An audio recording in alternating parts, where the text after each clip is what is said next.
오늘 은혜 받으실 하나님 말씀은 히브리서 12장 9절 그리고 갈라디아서 4장 6절에서 7절 봉독해 드리겠습니다. 먼저 히브리서 12장 9절입니다. 또 우리 육신의 아버지가 우리를 징계하여도 공경하였거든 하물며 모든 영의 아버지께 더욱 복종하며 살려 하지 않겠느냐. 갈라디아서 4장 6절에서 7절입니다. 너희가 아들이므로 하나님이 그 아들의 영을 우리 마음 가운데 보내사 아빠 아버지라 부르게 하셨느니라. 그러므로 네가 이후로는 종이 아니요 아들이니 아들이면 하나님으로 말미암아 유업을 받을 자니라. 아멘. 아멘. 말씀의 은총을 우리에게 허락하시사 깨닫게 하시고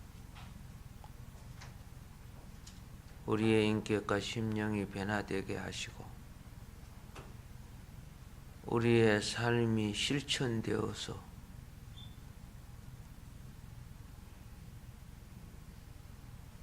생명나무처럼 열매 맺게 하여 주소서. 신앙은 오래됐지만은 무화과 나무처럼 잎사귀만 있고 열매가 없으며 신앙의 역사는 오래되었지만 겉으로 푸르지만 고목나무처럼 속은 썩어 있습니다. 주여, 하나님의 농장을 망치고 있는 그릇된 신앙의 바이러스들을 이 땅의 구제역처럼 함께 병들지 않은 소, 돼지, 오리, 닭 함께 살처분 당하는 것처럼 오늘 하나님의 자녀들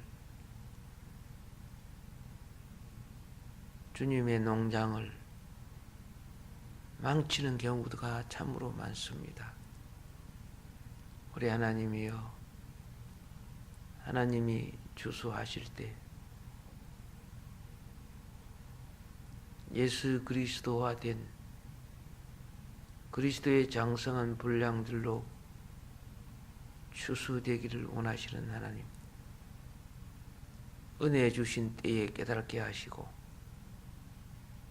변화되게 하시고 치유되고 회복되게 하시고 강건케 되고 사역되게 하시며 주님 앞에 섰을 때 빈손 들고 부끄러움과 수치로 서지 아니하고 사도 바울처럼 나를 위하여 이제 의의 면류관이 준비되었다고 보람 있는 신앙으로 주님 앞에 서는 날이 되게 해 주옵소서. 오늘도 말씀의 은총을 허락하여 주셔서 아버지여, 길가에 뿌린 씨앗처럼 듣고 난 후에는 공중의 새가 집어먹는 내 심령이 길가밭 되지 아니하고 기도와 말씀과 자기를 쳐서 복종시켜서 심령을 갈고 닦은 옥도 심령이 되게 하여 주셔서 주님의 영과 말씀이 소멸되지 않고 열매되고 결실되어 거두지는 신앙 되게 하여 주소서. 주여, 우리 행편이 하나님의 앞에서의 언약과 약속과 서운을 마음대로 지어버립니다.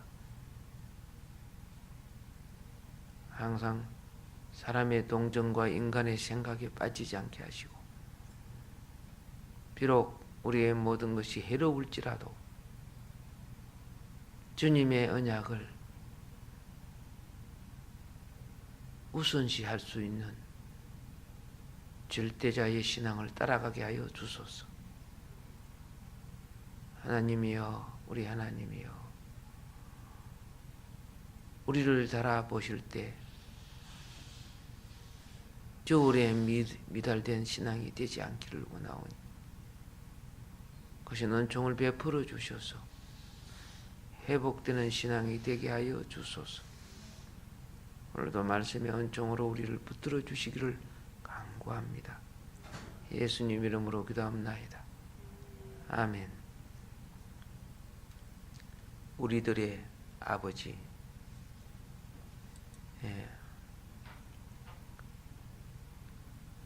우리가 하나님의 존재를 인식하는 것은 매우 중요합니다.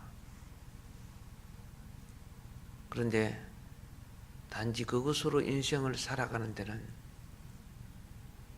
충분하지 않습니다.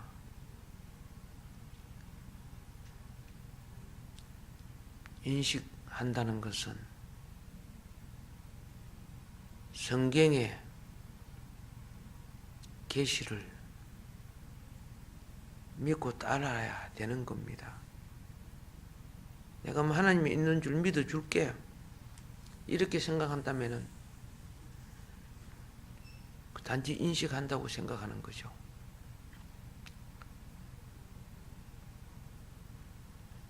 신앙이 없이 이성으로 신을 인식하는 것은 한계가 있습니다.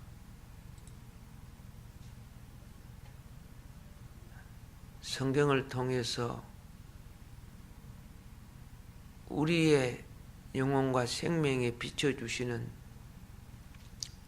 성령의 조명이 없이는 우리가 죄인이라는 사실과 그리스도 안에서 하나님께서 우리를 위하여 예비하신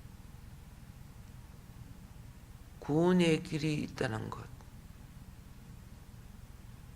지식은 있으나 생명으로 인식할 수 없습니다.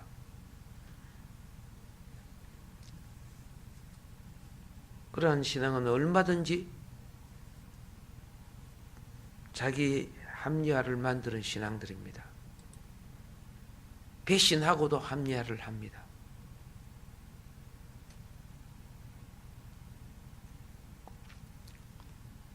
더욱이 하나님께서 우리 인간들을 위하여 구원의 은혜를 베푸시고 사랑의 교통을 가진다는 것을, 그것을 아는 것조차도 불가능한 겁니다.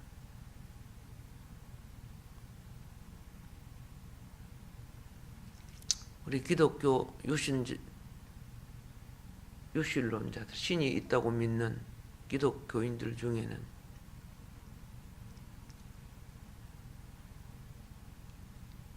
영성보다 이성이 왕노릇하는 사람들이 많습니다. 이성은 자아가 머리 되는 것을 말합니다. 영성은 주님이 머리 되는 것을 말합니다. 그래서 이성에 취하여 영성을 상실한 신자들이 많다는 겁니다.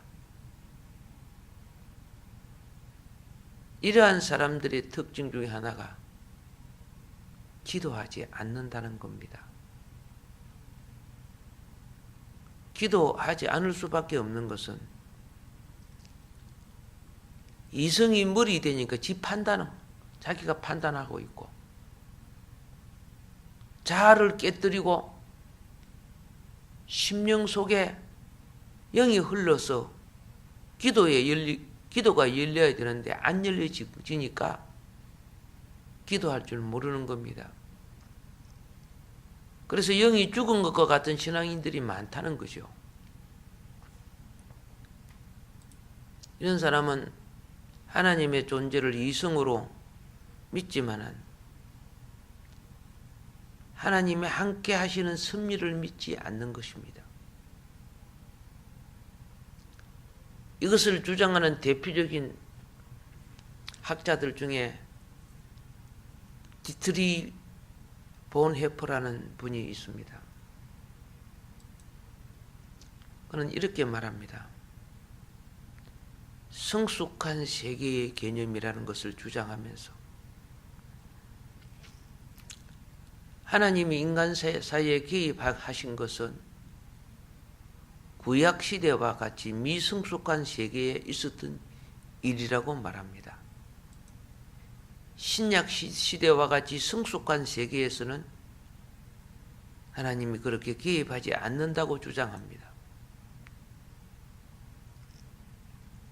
그의 이성적인 논리는 하나님이 인간에게 주신 자유로운 의지를 가지고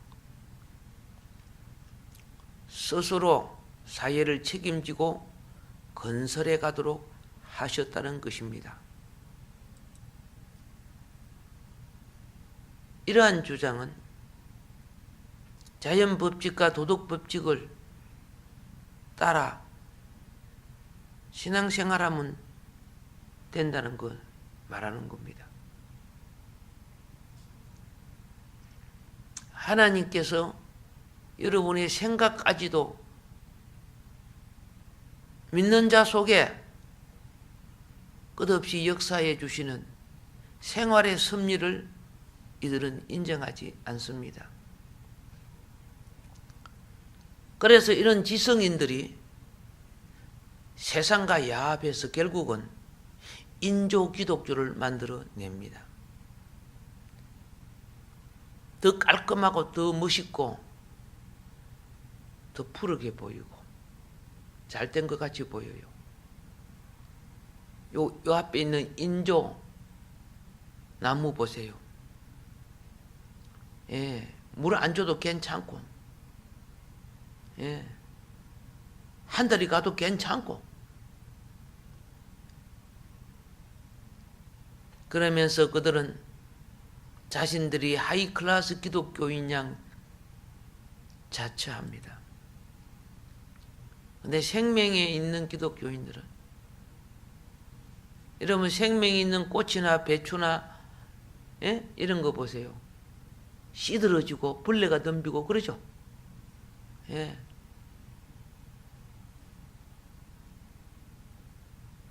오늘날 가게에 가면 새파랗고 푸른 것을 그만 사가지고 가려고 그래요. 새파랗고 푸른 거. 약간 벌레 먹고 그런 건 절대 안 사가요. 근데 새파랗고 푸른 거는 요소 비료를 줘가지고 그렇게 만든 거예요. 식물을 키울 때요, 요소 비료 줘보세요.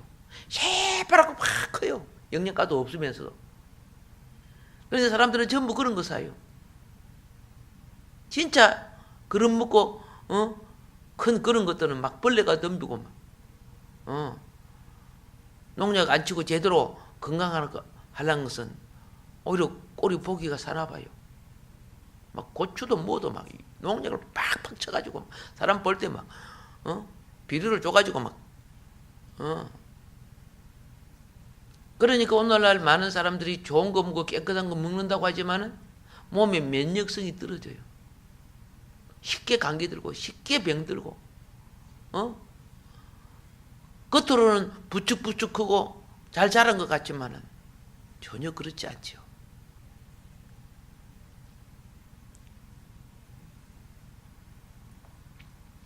자, 기독교도 이런 지성의 사상을 이용해서 영성을 썩어지게 만들어 하나님의 운행하신 성령의 통로를 막아버려. 잘못된 인식의 방식이 어둠의 종교를 만들고 있습니다. 본인들이 공부 좀 하고 뛰어나시면 얼마나 뛰어났다고 하나님의 자리를 막아버립니까?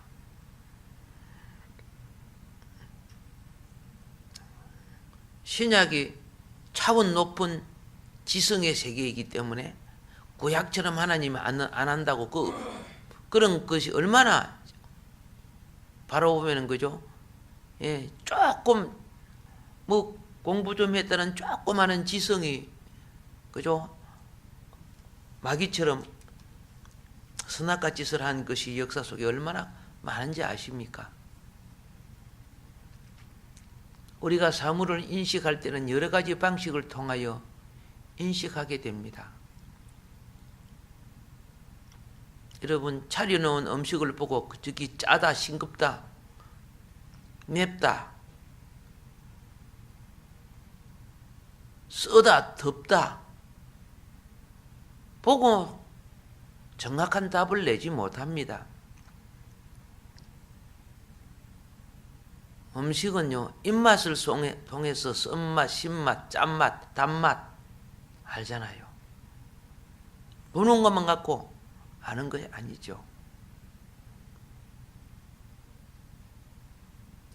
그래서 입이라는 기관이 있어야 안다. 그걸 갖다가 미각이라고 하죠. 그죠? 미각. 어두운 곳에서 뭐이 안 보여. 그래서 손으로 더듬어서 만져볼 때 이 물체가 차가운가, 딱딱한가, 물렁한가, 뭘 느끼는 거죠. 그런 촉각기관으로 아는 거죠. 멀리 있는 것과 가까이 있는 것, 붉은색인가 검은색인가, 이런 것은 눈으로 아는 거죠. 이건 시각기관이라고 합니다. 소리는 보이지도 않고 손으로 만질 수도 없습니다. 그런데 이 청각기관이 없이는 소리가 무슨 소리인지 알지 못합니다. 귀라는 청각기관을 통해 압니다. 감기가 들어갖고 코가 먹어놓으니까 화장실에 가도 냄새가 안 맡아지고, 불고기 집에 들어가도 불고기 냄새가 안 나요. 코가 상해서. 자, 각양 냄새는 손이나 귀나 눈으로 알 수 있는 거 아닙니다. 코라는 그 후각기관을 통해서 무슨 냄새인지 압니다. 이 땅에 있는 사물도, 그렇죠? 사물도 각 기관을 통해서 많이 올바르게 알 수 있는 거예요. 근데 하나님을 없다고 하는 사람들이 하나님 보여주면 믿을 게 막 이리 해서 그래요. 한 사람은 육신의 기능과 정신의 기능이 있지만 죄로 말미암아 천국 생명의 자리인 영의 기능이 죽었습니다. 그렇기 때문에 알 수도 없고 느낄 수도 없습니다. 소경 보고 저 산 꼭대기에 뭐 있는가 봐라 그러면 보입니까? 하늘에 해와 달과 별을 봐라 하면 보입니까? 안 보이죠.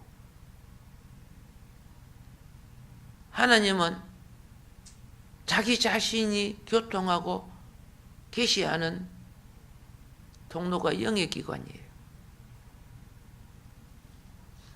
모든 배움과 삶은 영의 기관이 살아있을 때 제대로 깨닫게 되는 거예요.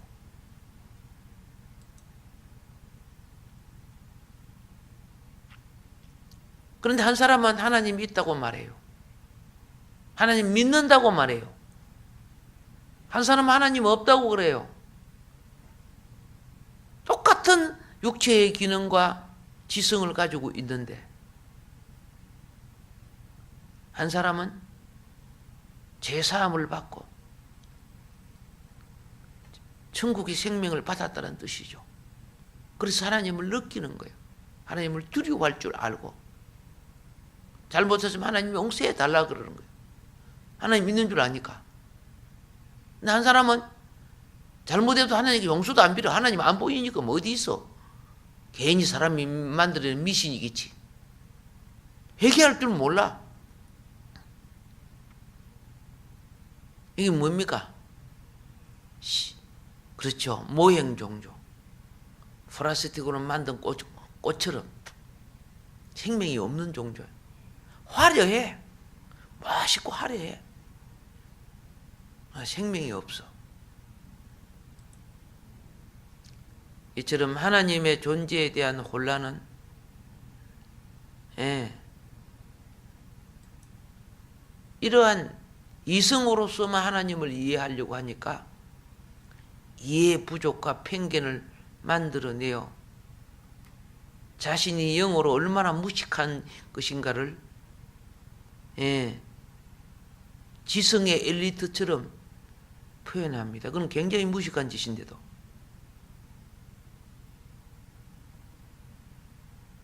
존재한다는 것은 영적인 것인가? 보이지 않는 무공간적인 것인가? 유기체인가 무기체인가에 따라서 인식의 반응이 다르다는 겁니다. 예. 사람은 몸도 있고 마음도 있습니다.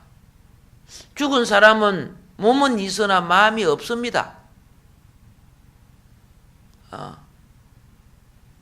사람의 몸에는 육체의 기관이 있습니다만 정신기관도 있습니다. 즉 마음이 있습니다.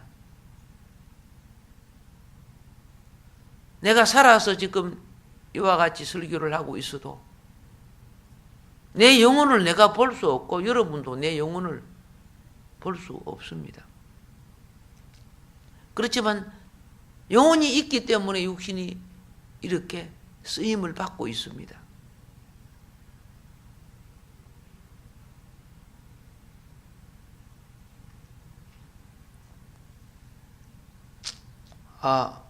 정신이 병들었네요. 마음이 병들었네요. 누우십시오. 내가 배를 갈라갖고 병든 곳을 찾아내겠습니다. 나옵니까? 머리를 잘라갖고 어느 곳이 병들었는지 보겠습니까? 나옵니까? 안 나오잖아요. 예. 하나님을 갖다가 무슨 물체로 생각하는 거죠. 어리석은 사람들이. 히브리서 12장 9절 말씀, 요한복음 2장 24절 말씀에 하나님이 영이라고 말합니다. 예, 하나님이 영이에요. 오늘 본문 말씀도 그죠? 하나님이 영이랍니다. 영을 인식하는 것은 코나 눈이나 귀의 기관으로 인식하는 게 아니다 그 말입니다. 그거는 믿음의 기관인 영의 기관으로 인식하는 겁니다. 하나님의 생명으로 거듭나서 에덴 동산에 죄가 들어옴으로 죽었던 사람의 영이 거듭남을 통해서 구원을 받습니다. 그래서 우리가 하나님을 인식하고 믿어지는 체험을 가지게 됩니다. 이걸 갖다가 영의 구원이라고 하는 겁니다. 영의 구원을 받은 여러분들, 예수 그리스도께서 오시어서 영을 사로잡고 있는 사망과 저주와 죄를 제하여 주시며 죽었던 영을 다시 살게 해 주셨습니다. 이걸 갖다가 거듭남이라고 합니다. 그래서 구원을 받아 영이 산 사람, 영이 산 사람은 영이신 하나님을 느끼기에 기도하는 겁니다. 예. 17세기 제네바에서 사역하였던 신학자 투레틴이라는 분은 사물의 존재에 관하여 세 가지 범주를 제시합니다.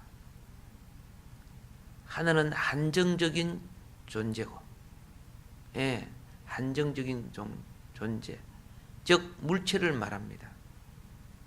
특정한 공간에서 어느 정도, 어느 일정한 영역의 넓이, 길이, 높이, 부피, 이런 것을 범위를 가지고 있는 존재. 흙이나 돌이나 집이나 나무나 가구나 기구들이 이런 한정적 존재입니다. 그리고 두 번째는 제한적 존재를 말했습니다. 제한적 존재라는 것은 한정적 존재처럼 크기, 높이, 부피 같은 무게 이런 것은 안 가지고 있어요. 그러나 있어요. 그러니까 공간 세계를 차지하는 그런 거는 없어요. 그런데 실존해요. 있기는 있는데 넓이, 부피, 무게 뭐 이런 것이 없고 사람의 눈에 보이지도 않아요. 그 예로서 여러분과 나에게 있는 영혼을 봅시다. 마음을 봅시다. 내 영혼은 내 몸 어디에 붙어 있습니까? 어디에 달려 있습니까? 내 몸 안에 있습니까? 내 몸 밖에 있습니까? 어떤 과학도 그걸 못 찾아내요. 어떤 의학도 영혼이 어디 붙어 있는가를 못 찾아내요. 그래서 머리를 쪼개보니까 영혼이 안 보이고 가슴을 갈라봐도 영혼이 안 보여요. 그렇다고 다른 사람의 몸속에 있는 것도 아니에요. 바로 이런 것이 제한적 존재 영물들이라는 겁니다. 천사, 마귀, 귀신이 이런 방식으로 존재하는 겁니다. 부피와 공간이라든가 이런 거는 안 보여도 존재하는데 그들은 전능하지 못합니다. 예. 그라사에 그 귀신 들린 사람한테는 막 군대 귀신이 들어가 있었어요. 한 사람한테 붙어 있었고 들어 있었어.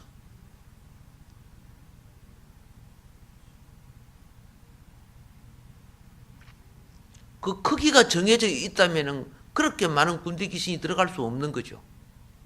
그런데 있어요. 그런데 그들이 자기들 마음대로 움직일 수 없어요. 제한적 존재이기 때문에.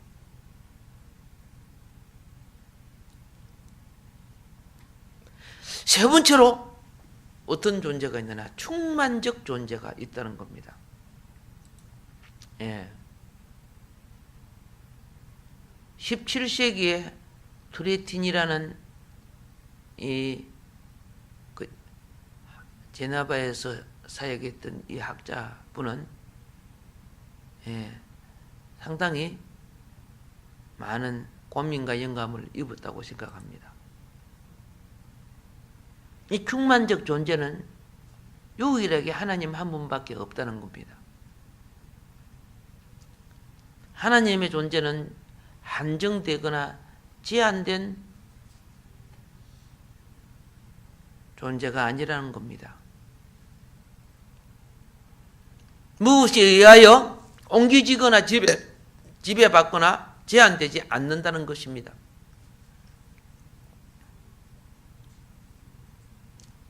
예.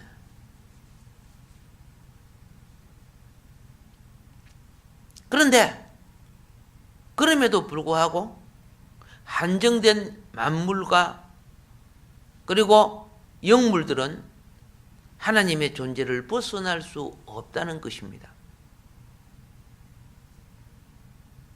충만적 존재로 계신 하나님은 한정적 존재나 제한적 존재인 우리 지식이나 머리나 과학 가지고 청량할 수 없다는 겁니다. 하나님께서는 한정적 존재와 제한적 존재에 해당되지 않습니다. 근데 이제 문제는 뭐냐?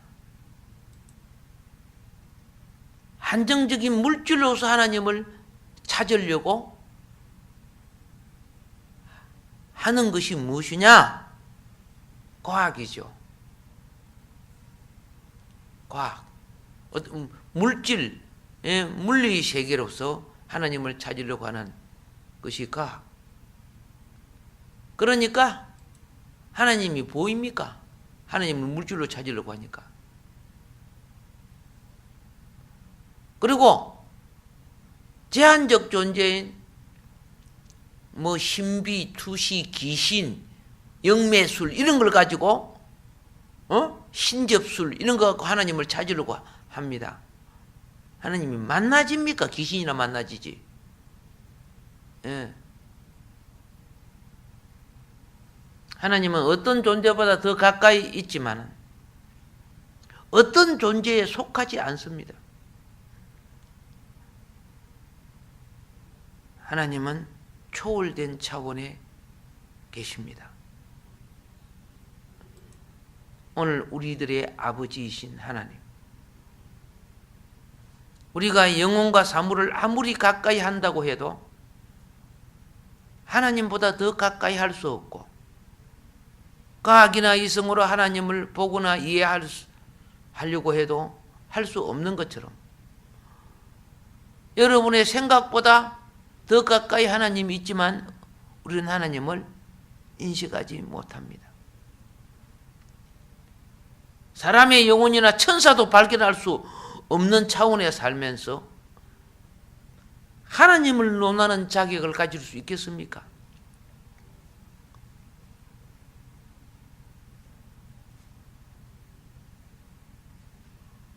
한정적인 존재는요, 어느 영역의 공간과 범위를 가지고 있다가 사라집니다. 제한적인 존재는요, 시간의 지배를 받습니다. 귀신들도요, 시간의 지배를 받아요. 우리 여러분과 나의 영혼도 시간의 지배를 받아요. 그래서 귀신이 예수님을 만나서 그럽니다. 아직 때가 이르지 아니했는데 왔습니까? 하고 막 그래요. 시간의 지배를 받아요. 제한을 받는다 그 말입니다. 근데 하나님은 시공간의 지배를 받지 않으시는 분입니다.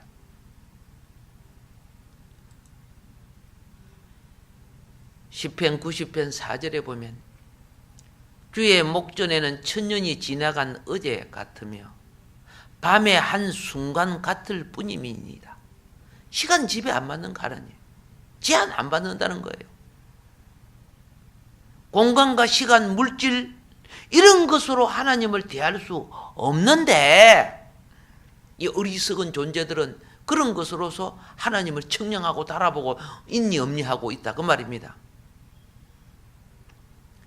하나님 눈에는요, 만물이 이 우주까지도 티끌만한 점에 불과한 거예요. 이러한 하나님을 보여달라고 하는 이 소경들이 얼마나 많은 줄 아십니까? 그래서 결국은 우상숭배하는 거예요. 우상숭배. 우상숭배랑 한정된 제한된 피조물을 하나님처럼 섬기고 따르는 걸 말하는 거예요. 거기다가 자기 욕망의 신으로 만들어 놓아요. 그러니까 하나님이 그 귀신 붙어 있는 그거 섬기면 같이 죽는다는 거죠. 멸망당한다는 거죠. 우리들의 아버지는 빛들의 아버지입니다. 야고보서 1장 17절에 보면 온갖 좋은 은사와 온전한 선물이 다 위로부터 빛들의 아버지께로부터 내려오나니 그는 변함도 없으시고 회전하는 그림자도 없으시니라 이렇게 합니다.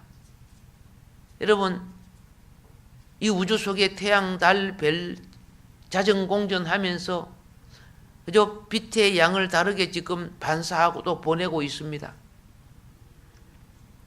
예.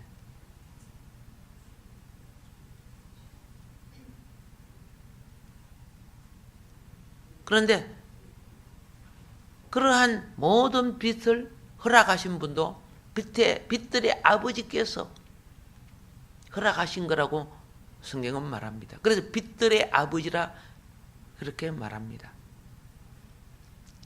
이사야 85장 9절부터 11절에 보면 진실로 그의 구원이 그를 경외하는 자에게 가까우니 영광이 우리 땅에 머무리이다. 인애와 진리가 같이 만나고 의와 화평이 서로 입맞추며 진리는 땅에서 솟아나고 은은 하늘에서 굽어보도다. 여호와께서 좋은 것을 주시리니 우리 땅이 그 산물을 내리로다. 어가 주의 앞에 앞서가며 주의 길을 닦으리로다. 예. 묵상하시면 아주 그죠? 하나님을 깨닫는데 좋은 말씀이 되겠습니다. 요한복음 3장 27절에 만일 하늘에서 주신 바 아니면 사람이 아무것도 받을 수 없느니라 이렇게 말합니다. 그런데 사람들은 모든 축복이 사람의 수고에 있는 것이 아니라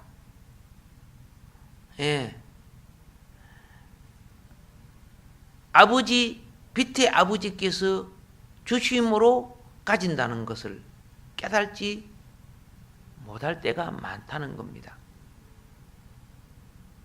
그래서 자기 자랑을 하죠. 하나님의 자녀들이요, 어떤 수고도 아버지께서, 빛의 아버지께서 주시지 아니하시면은 없습니다. 아무리 수고해도 없습니다.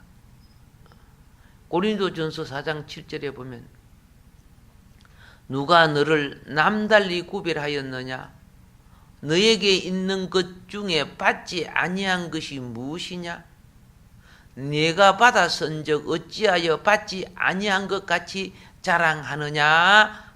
하시면서 책망합니다.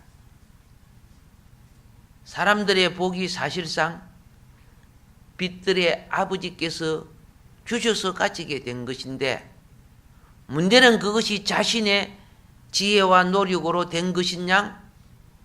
자기 자랑을 한다는 겁니다. 이것이 하나님을 무시하는 자랑이라는 것입니다. 빛이 없이는 만물을 볼 수도 없지만 만물 속에 생산되는 소산물을 가질 수 없는 것입니다. 생명을 살게 하고 열매 맺게 하는 일들이 빛들의 아버지께로부터 왔음을 감사해야 됩니다. 이 빛들의 아버지이신 하나님은 어두움이 없습니다. 요한 1서 1장 5절부터 10절까지 보면은 곧 하나님은 빛이시라. 그에게는 어두움이 조금도 없으시다는 것이니라. 만일 우리가 하나님과 사귐이 있다 하고 어두움에 행하면 거짓말하고 진리를 행하지 아니함이거니와 그가 빛 가운데 계신 것 같이 우리도 빛 가운데 행하면 우리가 서로 사귐이 있고 그 아들 예수의 피가 우리를 모든 죄에서 깨끗하게 하실 것이요. 만일 우리가 죄 없다 말하면 스스로 속이고 또 진리가 우리 속에 있지 아니할 것이요.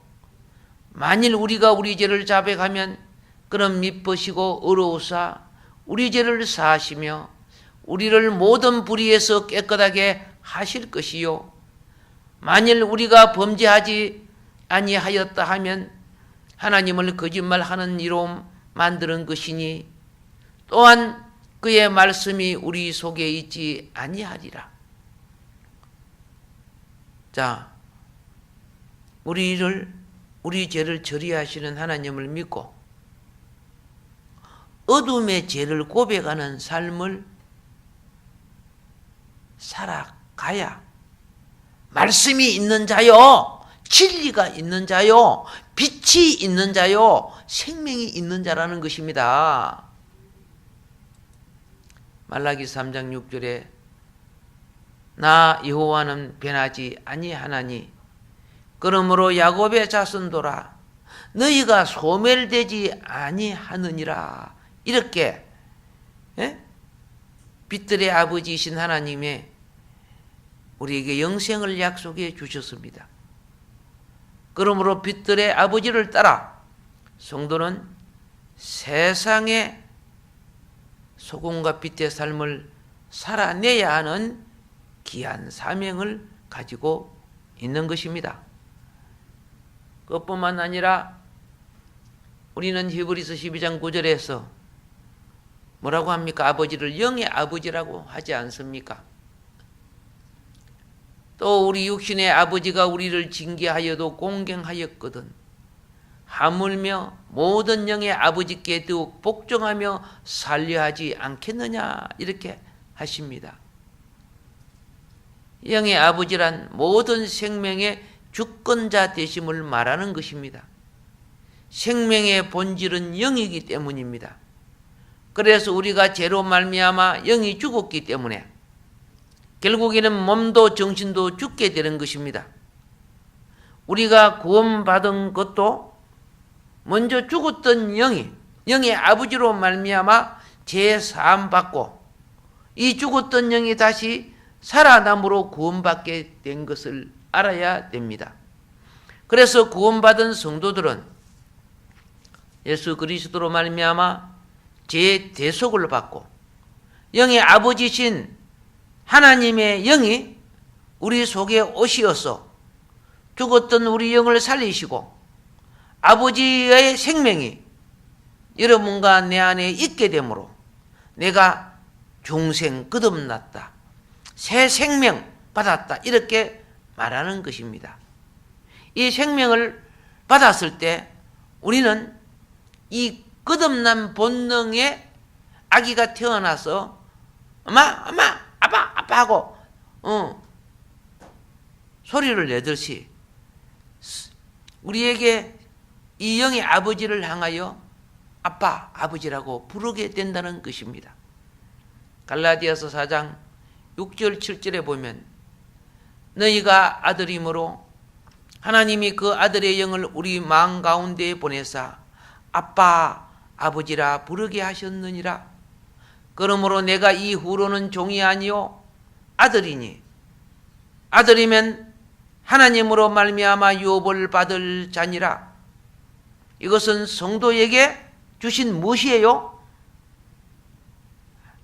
자녀된 근세입니다. 이것은 천국 유업을 열 후사들이 가지는 축복의 권한입니다. 마귀에게 속해서 하나님과 원수되었던 우리가 예수님으로 말미암아 과거가 청산되고 잊어버렸던 첫사랑을 되찾아서 하나님 아버지와 합행케 된 인간관계에서 온 것입니다. 그래서 아빠, 아버지, 이 우주에서 가장 정답고 뛰어난 생명관계, 행복한 이름이 아빠, 아버지입니다. 그뿐만 아니라 우리 하나님은 인류의 아버지이십니다. 인류가 하나님을 몰라도 그들이 아버지를 몰라도 하나님은 인류의 아버지이십니다. 그래서 당자가 회개하고 돌아와서 제사함 받고 회복된 것처럼 우리의 빛의 자녀들이 해야 될 일이 무엇이냐? 영혼의 신라군을 그들을 구원시켜 복락원으로 만들어야 됩니다. 이 땅엔 이제 마지막 유예 기간이 얼마 안 남았습니다. 이 남은 유예 기간을 우리는 그들의 영혼 속에 천국을 불어넣어야 됩니다. 에베소서 4장 5절 6절에 보면은 주도 한 분이시요 믿음도 하나요 세례도 하나요 하나님도 한 분이시니 곧 만유의 아버지시라. 만유에 계시고 만유를 통일하시고 만유 가운데 계시도다. 이렇게 말했습니다. 우리들의 아버지는 만유의 생명을 공급하시는 분입니다. 호흡을 공급하시는 분입니다. 만물을 공급하시는 분입니다. 그래서 인류가 살고 있습니다. 그들이 하나님을 몰랐지라도 하나님은 이렇게 공급하고 계십니다. 오늘 우리들의 아버지께서 뭘 하고 계시는 걸 알고 육체의 부모도 공개하였는데 영의 아버지신 빛의 아버지신 만유의 아버지신 하나님 아버지를 우리는 증거하고 공경하고 예배하여 하나님이 주신 기업과 복을 누리시기를 주의 이름으로 축복합니다. 기도하겠습니다. 고마우신